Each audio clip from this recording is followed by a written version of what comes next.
अस्सलाम वालेकुम। आज थोड़ा सा फोकस जो है इंटरबैंक मार्केट के हवाले से करते हैं। दोनों चीज़ पे नज़र डालेंगे, एक तो रुपी डॉलर पे और दूसरा जो है हमारी मनी मार्केट वाले एरिया में कि वहाँ क्या हो रहा है।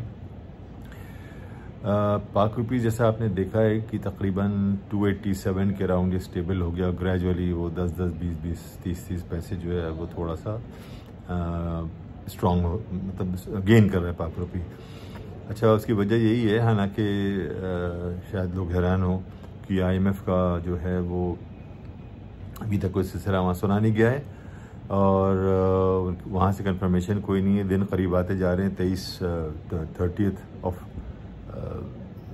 जून जो है हमारा ये है लास्ट, जिसे कहना चाहिए आपका जो हमारे उसके बाद यानी कि एज ऑफ 1 जुलाई जो है हमारा फिर इनका कॉन्ट्रैक्ट ख़त्म हो जाता है। और इस वक्त जो इंटरबैंक है वो तकरीबन 286, 80-90 पे कोट हो रहा है।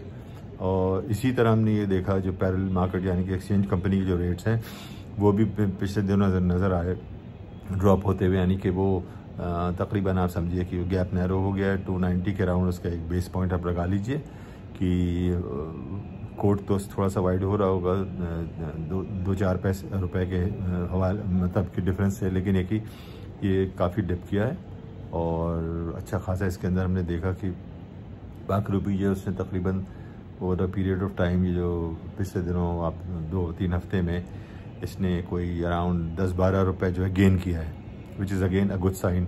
सवाल ये पैदा होता है, बहुत से लोग ये सोच रहे होंगे ऐसा क्यों हो रहा है।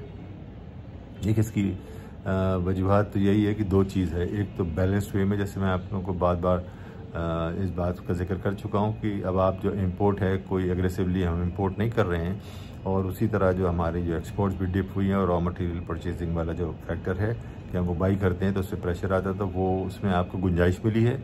और ये थोड़ा सा फिस्कल और उसका कॉम्बिनेशन है थोड़ा स्टेट बैंक का, उसके साथ इन्होंने पॉलिसी मेकर्स का डिसीजन है। और वैसे भी मतलब फिजिकल ईयर एंड है तो स्लो डाउन तो हो जाता है। तो ये सारी चीज़ें जो इस वक्त फेवर में जा रही हैं, इसी की वजह से आपने देखा कि आपका करंट अकाउंट जो है वो सरप्लस इन कंटिन्यूशन में आपने देखा कि तीसरे महीने भी सरप्लस हुआ। अच्छा, इसमें एक चीज़ और आपको हाईलाइट करता चलूँ कि एज ऑफ फर्स्ट मैं नोट कर रहा था कि एज ऑफ 1 जून वर्सेस अभी तक का जो फॉरवर्ड के रेट जो है, ये भी आपको बताते चलो कि जैसे कि फॉरवर्ड रेट में अगर आप देखिए कि पहली तारीख को 4 रुपये 36 पैसे के अराउंड एक रफली आपको बता रहा हूँ कि एक महीना का आपका स्वैप था। इसी तरह 3 महीने की कॉल्स जो थी वो 8 रुपये 4 पैसे के अराउंड थी, और 6 महीने जो थी वो 13 रुपये 21 पैसे, यानी कि इतना ये कॉस्टली था। अगर आप लेते तो जो भी उस वक़्त आपका जैसे 285 का रेट है तो उसको आप ये ऐड ऑन कर दीजिए। अच्छा, ये इसको देखने का एक तरीका होता है, लेकिन एक उसके साथ साथ एक कंपैरिजन में अब ये देखिए कि जो आपका एक महीने का आज अब इस वक्त जो प्राइस तकरीबन चल रही है वो इंटरबैंक में ऊपर नीचे थोड़ा सा हो सकता है ड्यूरिंग द डे। ये 2 रुपये 20 पैसे यानी कि 2 रुपये 16 पैसे में इसमें कमी आई है 20 दिन में। इसी तरह आप ये देखिए कि 2.58 पैसा जो है आपका 3 महीने में क्या कहते हैं ईज हुआ 4 रुपये 8 पैसे 6 महीने में। आपके सेंस के लिए थोड़ा सा बताते चलूँ, ये जो इसमें एक दुनिया जहान में ये इस तरह की प्रोडक्ट होती है और ये इसको आप एक कैलकुलेशन होती है, बेस्ड ऑन दैट कैलकुलेशन आप उसको डिफरेंशियल उसको करते हैं। US लाइबर रेट कह लें या US रेट जो भी इंटरेस्ट रेट इस वक्त उस पीरियड का है, उससे आपका जो रेट होता है उसमें फिर थोड़ा सा एडिशन आप एडिशन सब्सटेंस यानी कि जो 100 पॉइंट्स है उसको आपने ले लिया, मल्टीप्लाई बाय आपने इसको नंबर ऑफ डेज़ का किया, फिर अगेन उसको डिवाइडेड बाय जो एक्सचेंज रेट होता है और नंबर ऑफ डेज़ होते हैं उस बेसिस पे इसका वो निकलता है। इसमें थोड़ी सी कॉस्ट ऐड कर देते हैं जो कि US लाइबर का होता है। तो इस तरह करके से आई एम श्योर कि इसको जिसको देखना होगा वीडियो फिर देख लीजिएगा तो आपको हेल्प आउट भी कर लेगा।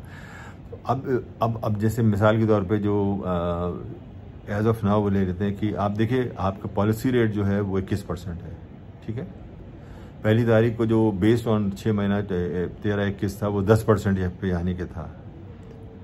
और इसी तरह अब जो इस वक्त जो रेट चल रहा है वो 9 रुपये 13 पैसे 6 महीने का है। यानी कि अगर एक्सपोर्टर आता है और वो बेचता है तो आज का जो रेट है 287, इस वक्त 286, 80, 90, तो उस पर नेगोशिएट वो करेगा, उसके ऊपर ये फर्दर लोड करके उसको दे देगा, यानी कि उसकी कॉस्ट बन जाएगी। इसी तरह वो 3 महीने 1 महीने के भी जो इस वक्त चल रहा है, यानी कि 2 रुपये 20 पैसे 1 महीने और 3 महीने 5.5 रुपये के अराउंड है, तो इस बेसिस पे ये एक्सपोर्टर को दे दिया जाएगा।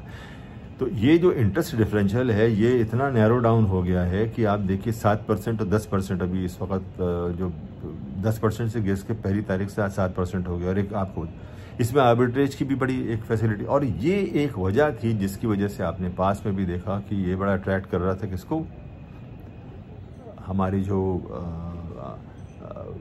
ओवरसीज़ पाकिस्तानीज बैठे हुए हैं और जो पैसे आ रहे थे आपस में, एक उसकी वो देख रहे थे, फ्लो ऑफ फंड था जो स्लो डाउन हुआ है, उसकी एक ये भी एक वजह हो सकती है, क्योंकि बहुत से लोग आर्बिट्रेज। अच्छा, ये इस पर मैं एक तफसीली एक दिन जो है पूरा एक प्रोग्राम करूँगा, फिर उसमें वो भी समझाऊँगा कि कैसे क्या, क्योंकि उसमें मेरे पास बड़ी क्वेरी आया करती थी कि क्या करूँ, कर लूँ ना करूँ, इस किस्म के सवाल होते थे, लेकिन एक वो भी आपको बताएँगे। तो ये एक नैरो डाउन हो गया है। और एक फीलिंग ये भी है, मेरा ये ख्याल है कि अगर आप देखिए क्या है, यानी कि डिसाइड अभी तो हुआ नहीं है, लेकिन अब पाकिस्तान तैयारी कर रहा है।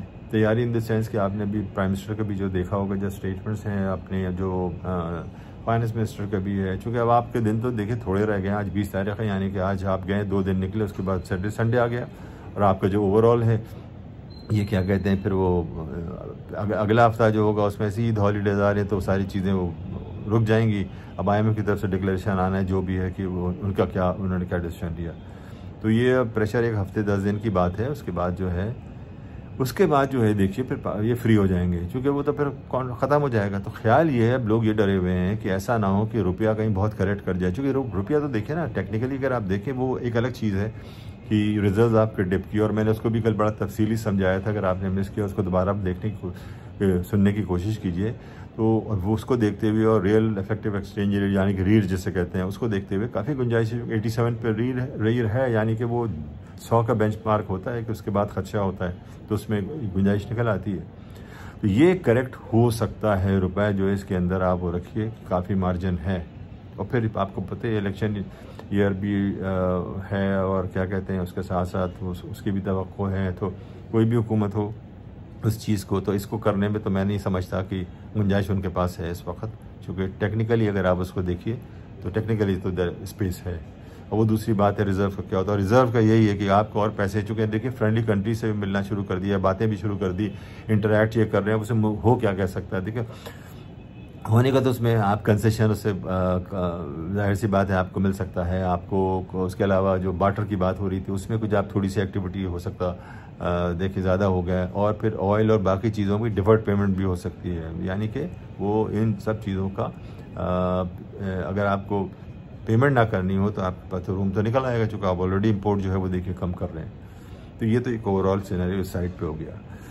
बाकी क्या कहते हैं, आज ऑक्शन होगा, जैसे ट्रेजरी बिल के हवाले से पिछले वीक भी हमने बात की थी कि उसका साइजेबल अब वो है मेच्योरिटी आपकी क्या कहते हैं 225 के अराउंड उसका टारगेट है, और मेच्योरिटी भी ऐसी 2.16 ट्रिलियन के अराउंड है।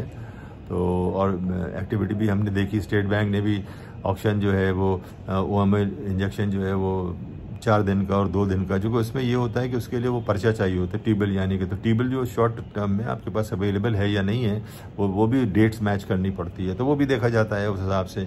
तो उसको देखते हुए आज उन्होंने उस हिसाब से 2 दिन का करेंगे। फिर ये कि उसके बाद एक नेक्स्ट वीक जो होगा आपका फिस्कल ईयर एंड की तरफ जा रहे होंगे, और फिर उसके साथ साथ आपको एक डिसीजन लेना पड़ेगा, सारा बुक मैनेज करनी पड़ेगी, तो वो कैश मैनेजमेंट के लिए भी अकॉर्डिंगली फिर आपको एक फाइनली एक नंबर जो है वो लास्ट डेज के अराउंड जो है एक आपको मिलेगा कि वो क्या OMO करता है, नहीं करता है, स्वैप करता है, बहुत सारी चीज़ें हैं जो स्टेट बैंक के पास वो कर सकता है। तो ये एक ओवरऑल समअप था आज के हवाले से। तो होपफुली थोड़ा सा इस मार्केट के हवाले से मैंने ज़्यादा आज बात की है, तो इसको हो सकता है आई एम श्योर कि बेनिफिशियल आप लोगों के लिए हो। Till next time, thank you very much, अल्लाह हाफिज़।